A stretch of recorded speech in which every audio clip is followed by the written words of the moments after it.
First, select all your data in Excel. Go to the Data tab and click from Table/Range, then Confirm to create the table.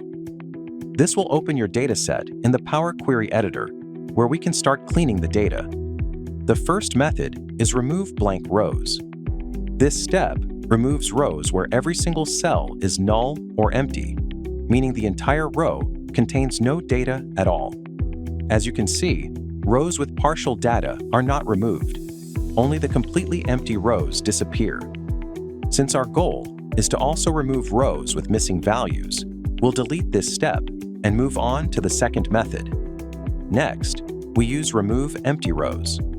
This removes any row where even one cell is null, regardless of whether the rest of the row has data.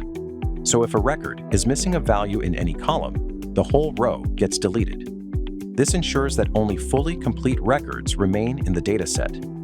Finally, click Close and Load to load the clean data back into Excel. Power Query creates a new worksheet with the processed and ready-to-use dataset. Connect with us and subscribe for more videos.